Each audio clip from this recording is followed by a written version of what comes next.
Web Marketing That Works, episode 82.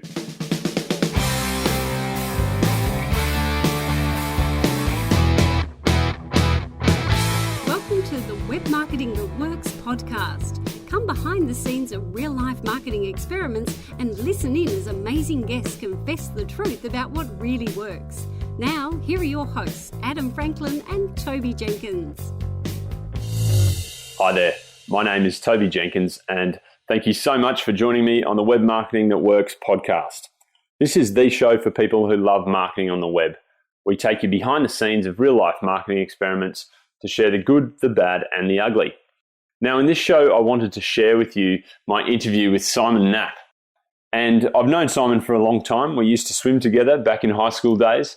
But in the intervening time, he has actually had 20 years experience in retail. So it's pretty amazing to think that he, back in 1998, helped to set up Tesco's online store. So Tesco being the UK grocery giant, he was involved with their very first online forays and they really led in that space. He's also worked with Zara, the retail fashion giant, opening their flagship store in Dubai, and he shares some of the lessons that he learned there.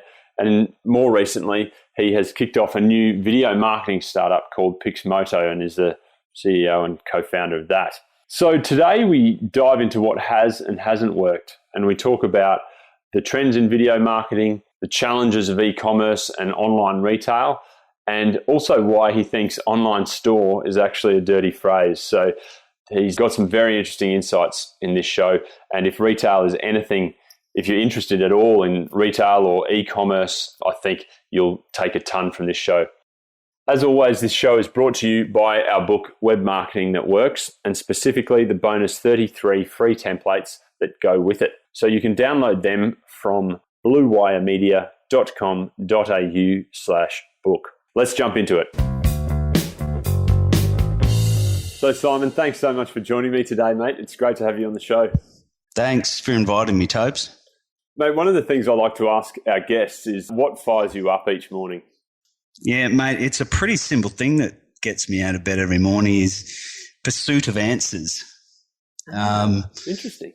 Oh, mate, I like to try and focus on what's working, what's not. It's that pursuit of working out and refining and understanding the process and outcomes. Yep. Oh, that's awesome. Cool. Yeah. So let's dive into your business journey then. Where did you start? How'd you get here? Sure. It's quite a tale that I've already heard some of the detail of, but I'd love to share it with our listeners. Yeah, sure, mate. I've been working in retail in one form or another for about 20 years. I spent some time in the UK over that 20 years, and I was fortunate enough to work with Tesco and was a part of their foundation team that launched their online shopping. Wow. Yeah, great experience. That was my first. Were they one of the first in the UK to sort of move to the online shopping? Yeah, I suppose they led the revolution. You know, they were the first to really identify the trend that there was a way to transact in the digital world. And I suppose they led that whole... What year was that? That was back in 98. Wow. Yeah. So they were a real pioneer in that whole process of understanding really how to better serve customers. Mm.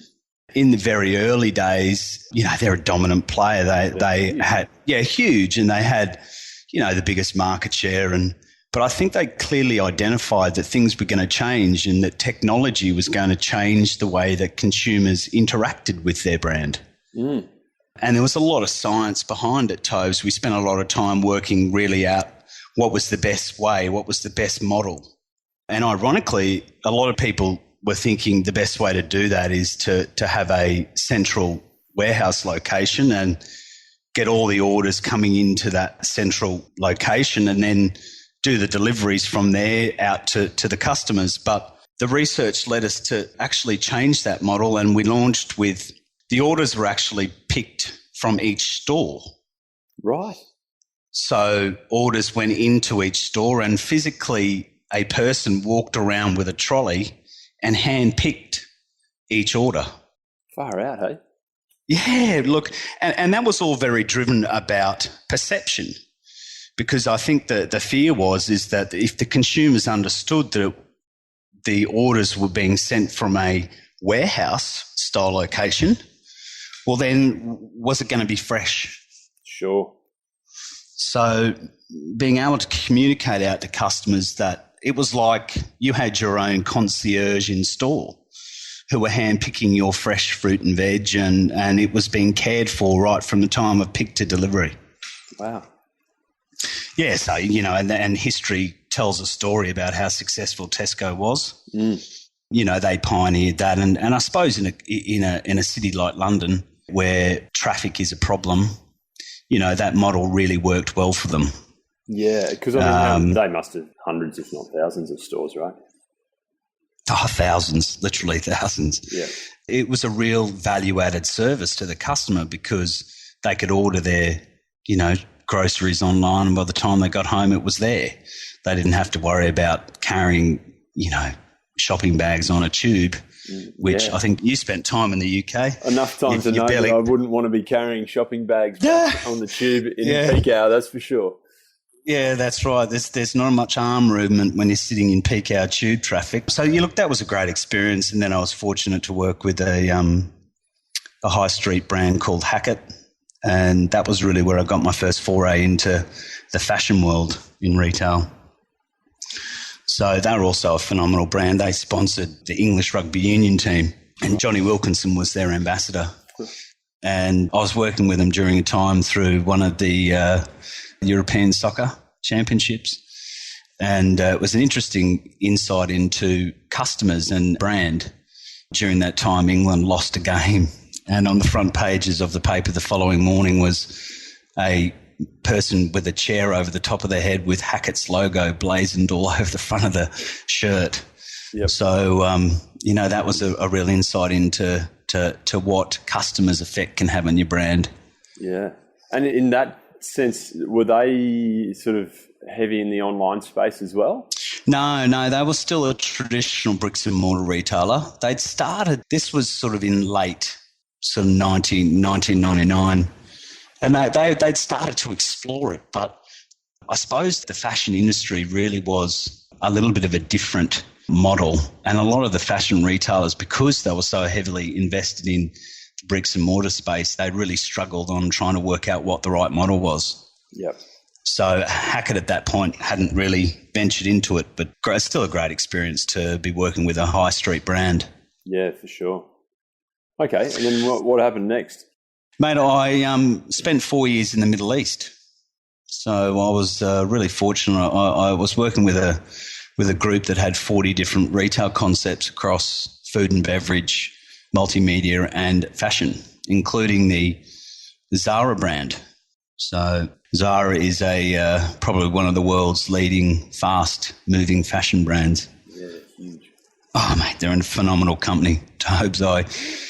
That's where I really learnt the art and science of fashion. Right. So they are a lot of people would probably think of Zara and automatically think fashion. But I opened a store in Muscat in Oman, and it was really where I understood what made Zara successful. And yes, they're a good fashion brand, but really what sets them apart in my mind is their distribution. You know, I look at Zara now as a supply and logistics company more than a fashion brand. Just happens to be fashion that they're distributing. Yeah, that's it, Tobes. And, you know, 100%. And at that ability, you know, there's not too many companies in the world that has a supply and logistics company that can deliver 2 shipments of new stock to every store in the world every week. Pretty amazing, isn't it?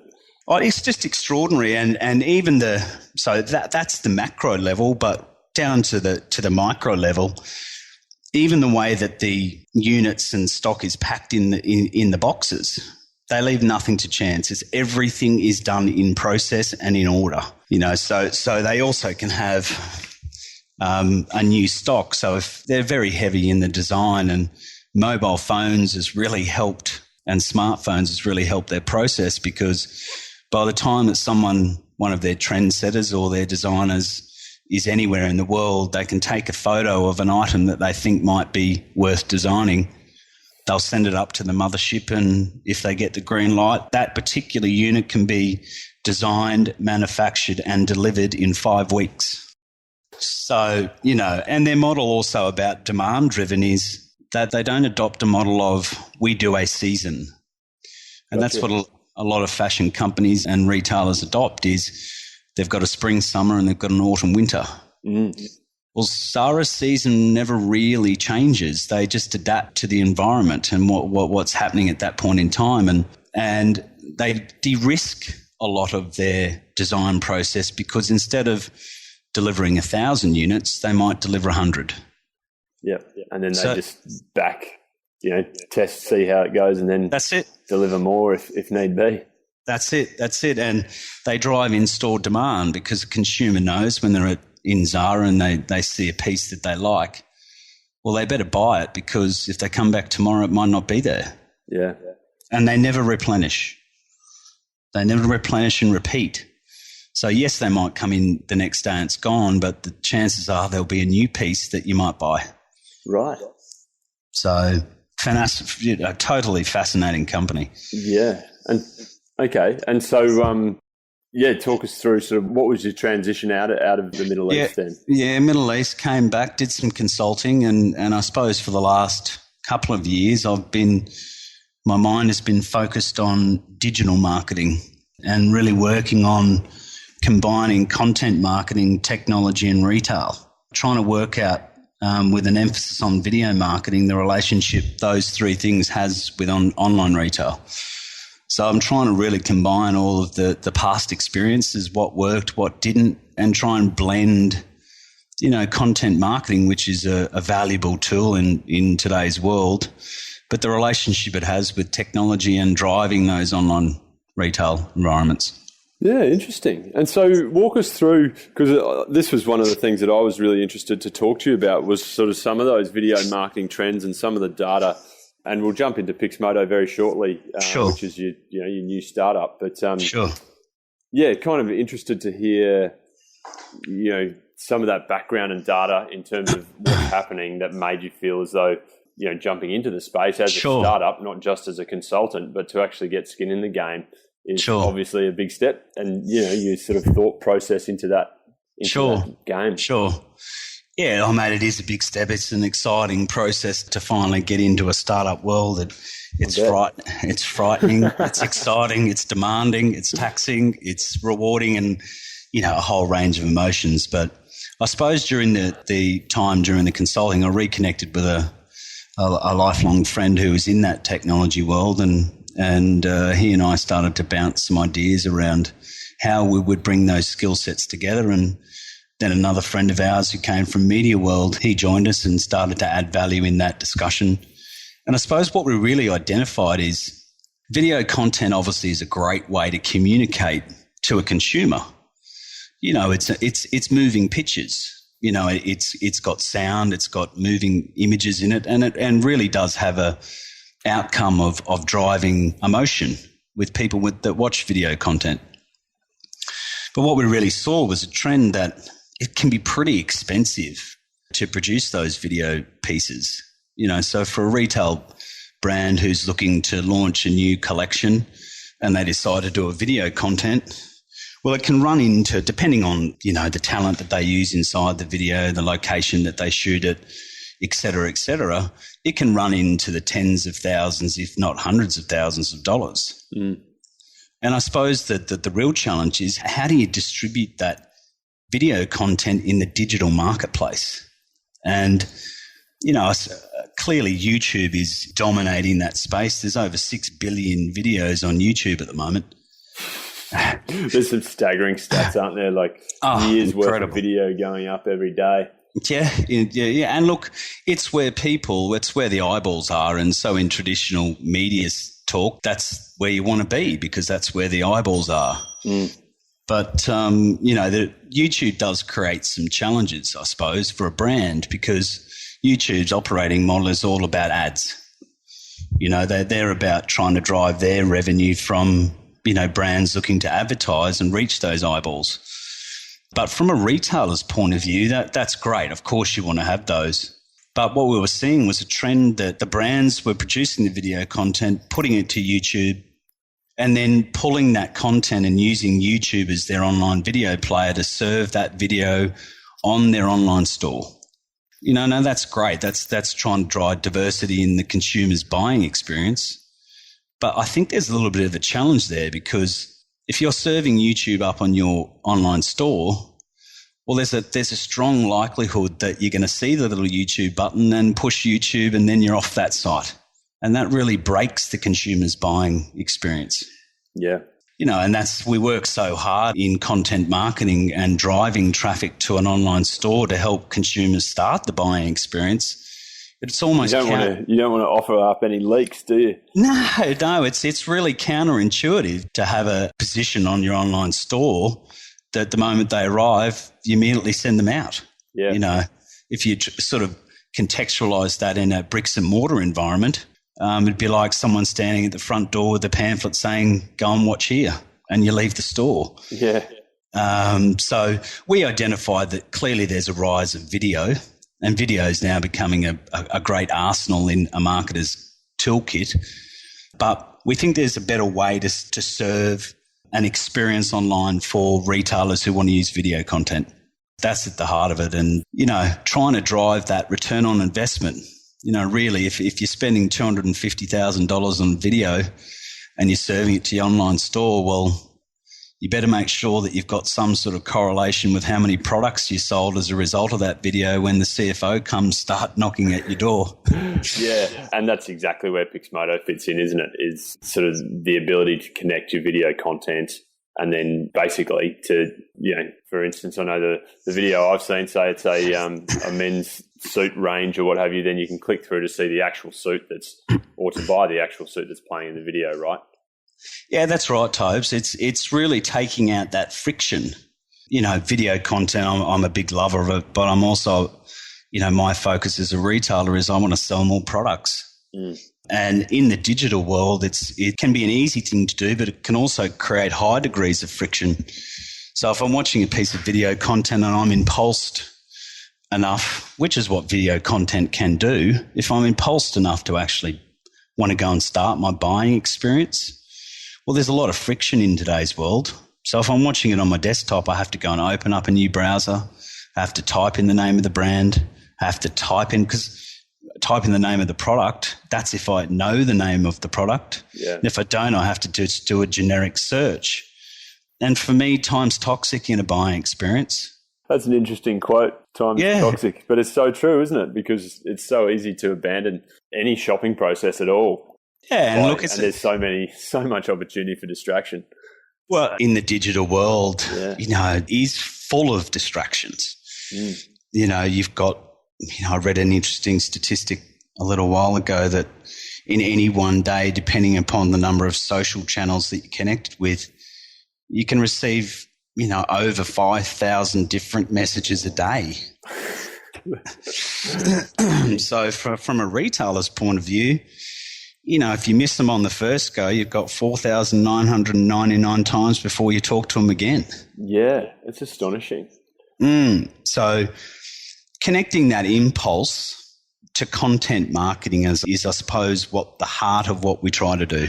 Yeah, cool. Yeah. And mate, what else are you seeing in terms, because online retail is a really interesting game, and I mean, obviously there's your giants like Amazon and those sorts of businesses that are just going hell for leather, accumulating customers and accumulating enormous amounts of traffic and everything else. What have you seen in terms of other techniques that you've noticed online retail is using? Because I'm sure there are listeners who are particularly interested in online, selling their own products and that sort of stuff as well. So I'm really interested in your experience. Yeah, sure.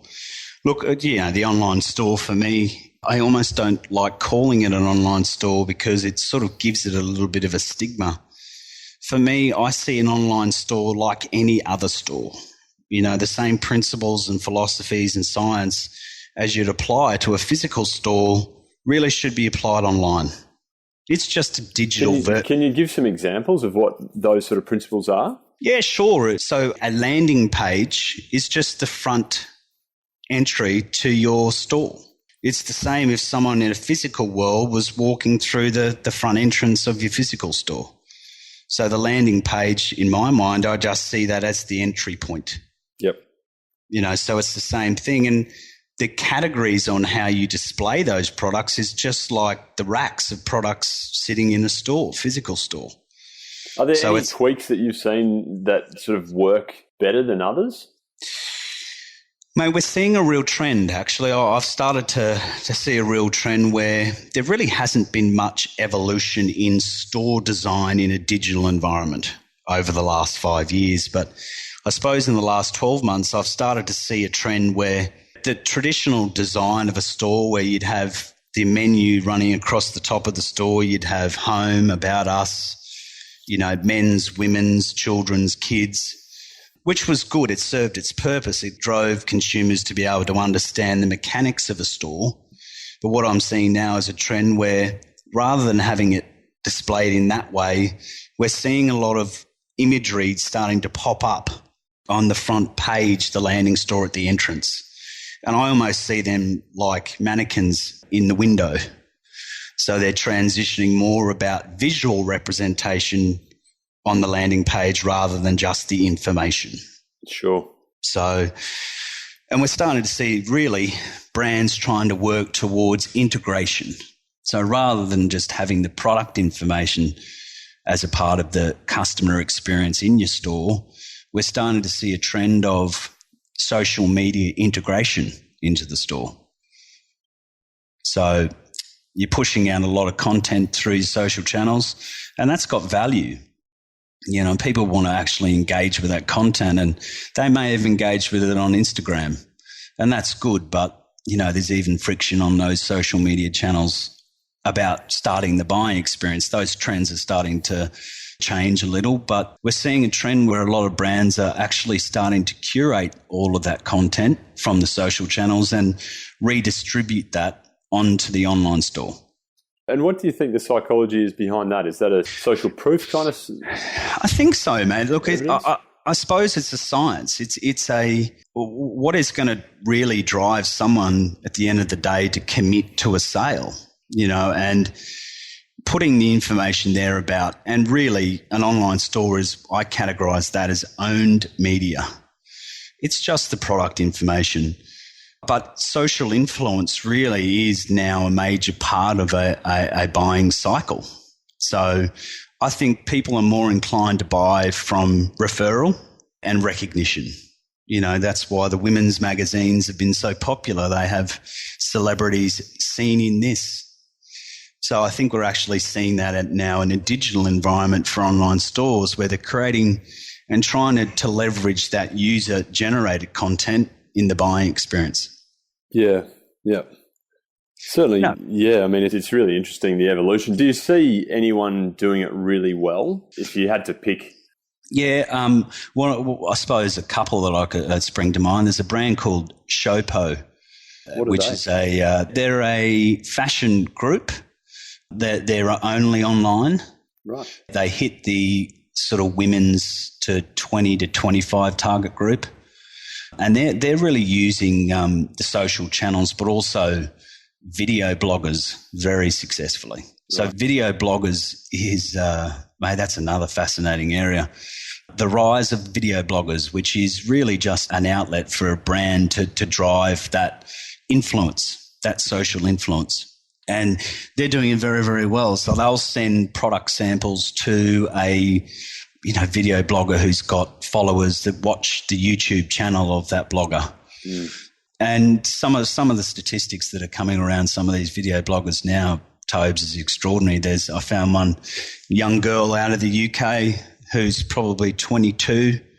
She averages anywhere between 600,000 to 1 million views per video.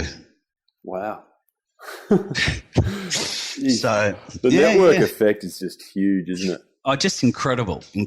So, there's another brand out of Hong Kong called Triangle, which is a teenage-aimed market at swimwear.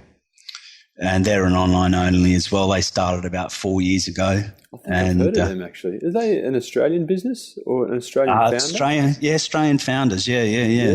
So they were in Sydney and at loose ends, and then they moved to Hong Kong and decided what are they going to do there, and pretty clever move because obviously their manufacturing was going to be done out of China. So they adopted an approach of social influence. And that's what's really driven the brand. And, you never really get an insight into the true statistics, but, they're now generating in the tens of, probably I reckon $30 million turnover a year. It's zero cost marketing. It really is a low cost. Well, it's not zero cost because they're giving away product, but really cost effective way of building brand awareness and brand community. It's funny, it's very serious as well, but we often say, the key to online is relationships, and, tapping into influence is all about relationships, and how you build those and all that kind of stuff is just so crucial to, getting a message out, sharing a product, getting, in front of the right audience and building your own community by leveraging others' communities, really. Oh, that's exactly what it's about. People buy from people at the end of the day, and I suppose that's the real challenge for digital marketers and digital stores is how do you actually create that bond? How do you create the emotional connection to a brand in the digital world? And, the social media channels have fueled that. They've facilitated the ability for a brand to be able to achieve that outcome, but it's getting harder and harder and harder to do because it's just those social media channels are now just flooded. So I don't envy digital marketers in today's world, Tobes. It's a real challenge, There is ways to counter it, and it really does start with the consumers in mind. It's, in my opinion, these days, brand ownership really is with the consumers, not with the brand. The brand really doesn't own it anymore. It's really interesting, actually, because I'm just reading a book by a guy called Ted Matthews called Brand, It Ain't the Logo. Yeah. And then the subtitle of it is To What Other People Think of You. And he's just sort of exactly highlighting that point, which is everyone else owns it. Nothing, the logo doesn't matter just because you see it all the time. Doesn't mean that everyone else is bored with it. But yeah, it's really interesting, sort of counterintuitive philosophy compared to how most people think of brand, I think. Yeah, and traditional marketing as well, Tobes. Yeah. It's in that traditional bricks and mortar world. It was almost systematic, where you could, shoot your marketing messages down, specific channels, and there was kind of no way for the audience to talk back either, really, back in, That's it, mate. Web, hey, and now they can in overwhelming numbers, whether you like it or not. Well, and that's the real challenge is what you've said it very well there, is whether you like it or not. There is going to be a situation where the communication and conversations around your brand in a marketplace is not going to be favourable. But it's like any relationship. Any relationship has its ups and downs. It's how you deal with those downs that maintains a long-lasting relationship. And the real big thing in the digital world, I suppose, Tobes, now is it's the data. So, I just love data. I know it's a strange thing to say, but I really love data. Part of that 20 years experience, I actually spent some time as a forensic accountant. So, that really is where I learned the whole science of data is for me, it's the new digital currency, and it really is the start of the story. If you interpret the data correctly, the canvas starts to fill with colour. And that's where the stories really start to evolve. But if you don't have the data, you can't tell the stories. Mm-hmm. So, and in a digital environment, everything is now tracked. Yeah. The moment you enter in and open up a browser, someone's watching. And that's just the way the world we live in. And interestingly, I actually think consumers have accepted that. I think that consumers now recognise that so long as there is a value contract with the brand or whoever they're trying to communicate, that the brand gives something back, well, then I think people are prepared to, give up their identity in the digital world. Yeah, well, I guess it's a traidoff for convenience, really, isn't it? And entertainment, information, all that. It's a constant trade-off. Yeah, that's right. And it's also understanding. If that data is used properly by a brand and it gives them some more opportunity to learn about me and what I like, and then they use that and deliver that to continue to enhance the things I like and serve me up the things I like, well, I'll continue that relationship. Because equally, you have the ability to opt out. Yeah, at any time, you know. So which is the tenderness of the relationship that needs to be kept in mind all the time too, hey? All the time. And you know, I suppose one other trend we're seeing at the moment is affiliate marketing. You know, that's becoming massive, extraordinary. It hasn't really hit the Australian market so much, but in the US and the UK, it's just exploding. Oh, Simon, mate, I really appreciate all the insights there. It's great to sort of talk through, particularly retail, because it's something that we haven't dived into a lot of detail on in this show. So it's great to have a sort of dedicated podcast to it, really. Pleasure, Tobes. So a couple of just wrap-up questions. Who do you learn from? Oh, mate, I learn from the guys I work with, but really, mate, my most learning is data. You know, I've been fortunate. I've had a lot of good mentors over the years, and mate, I'm always learning, and that's what I love. You know, I love actually sort of challenging books that you read or follow, or. Oh, mate, look, there's not one particular one. Unfortunately, you know, I'm signed up to literally hundreds of different blog and magazines and publications, and I suppose that if I was to say, is there one guiding, you know, experience or principle, and I'd have to go back to the Zara experience. That's just got a wealth of knowledge and understanding for me. So I try and apply most of those philosophies and principles in almost every outcome that we do for our business. Yep. Oh, that's great. And do you have a favourite quote or piece of advice that you use for inspiration? Mate, I do. I unfortunately, it's my own. But mate, it's a pretty simple one, really, and it tries to capture what retail's all about. And for me, it's just a simple term that is, if it's not selling, it's not working. Yeah, right. So if it's not selling and it's not working, you got to find out why. Interesting. It's really funny, actually, because you say that, because we have been talking a lot about this lately, is that idea, the concept of product market fit. Yeah. You know, where there's a market out there, and how do you find, one challenge is finding your market, and then the second is making sure that your product fits it. And, the best products in the world, I think, are the ones that really refine and just nail that fit. Yeah, and over and over and over again, and and the irony there, almost, Tobes, is don't get comfortable. Yeah, because never got it. Basically. You never got it. You've never got it. It's always going to change, and that's the one thing that's constant is change. Yeah, yeah. So the best way, I think, to stay in touch with that in today's digital world is what we talked about earlier with community. Community will tell you whether they like the product or not. Yep. And they'll continue to help shape that product. Yeah, because they want it, right? That's it. Yeah. That's it. Oh, that's brilliant, mate. That's really great closing thought. So how can listeners then connect with you? Well, mate, we've, as you said in the conversation, we've started a business called Pixmoto. We're about to actually launch out to our next version, actually next week. So people can find us. Yeah, thanks, mate. It's pretty exciting. We've done our MVP loop, minimum viable product loop. We learned a great deal about and got great feedback from brands and consumers about how they think they could improve the product and the platform and the service. And so we're going live with our next version late next week. And you can find out really all about what Pixmoto does on that site. Great. And that's pixmoto.io. That's it. Great. Oh, well, thanks so much, Simon. It's been awesome having you on the show, mate, and really appreciate your insights and sharing all your experience as well. Absolute pleasure, Tobes. Thanks, mate. Thanks, buddy. This show is brought to you by our 33 free marketing templates. You can download them at bluewiremedia.com.au/book. Now, we would love your feedback, we would love your questions, and also any guest suggestions.